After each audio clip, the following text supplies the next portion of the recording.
एक इलाके में बहुत बढ़िया मास्टर था, शिक्षक था वो। उसके 3 बेटे थे। तीनों को उसने कहा कि हमसे बढ़िया पढ़ाने वाला कोई नहीं है इलाके में, तुम लोग हमसे पढ़ लो। 2 को बेटा कहा कि बाबूजी आपसे नहीं पढ़ेंगे, हम लोग स्कूल में हम लोगों का नाम लिखा दीजिए। बाप क्या करेगा, लिखवा दिया। एक बेटवा जो था मझिलका, वो पढ़ने लगा अपने बाप से। सही में वो शिक्षक बहुत बढ़िया था। एक दिन वो IAS हो गया। पीला बत्ती आंग रक्षक बॉडीगार्ड लेके गांव आया।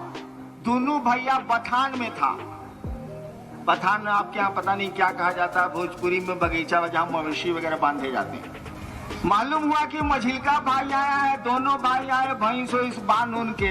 बाप बूढ़ा था, रिटायर कर गया था। तीनों भाई बैठे। दोनों भाई ने कहा कि बाबूजी आप तो भारी बेईमानी किया। बाप बोला क्या बेईमानी किए बाबू? कहा कि इसको आप कलेक्टर बना दिया, हम लोगों को घासलेट बना दिया। बाप ने कहा कि देखो यार, हमको 6 बीघा जमीन है, हमको नहीं चाहिए, पेंशन 150 रुपया मिलता है, मेरा काम चल जाएगा।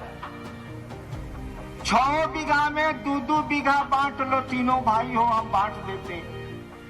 सुनते हैं कि बंटवारा में चावल का धोवन भी बांटा जाता है, वो बांट लो। लेकिन ज्ञान हम कैसे बांटे? ये लेना चाहा मझिलका तो दिए, तुम दोनों बोले कि हम स्कूल में दूसरे स्कूल में पढ़ेंगे। हम क्या कर सकते थे बोलो तो जरा। तो शिव बाबा के रूप में हमको सब कुछ आपको दिए हुए हैं। उसी ईश्वर की कायनात है ये, प्रकृति है ये, उसी ईश्वर की हवा है ये, उसी शिव का सूरज है, उसी शिव की ये दुनिया है, हम आप हैं। इसका भोग तो हम लोग भोग रहे हैं। हम आप जिंदा है कोई अपनी ताकत से, हवाएं दूसरे की, धूप दूसरे का, पानी दूसरे का, सब कुछ तो दूसरे का है। तो कहा जाता है कि शिव घर घर के बाबा हैं, चंदा मामा सबके मामा, शिव घर घर के बाबा।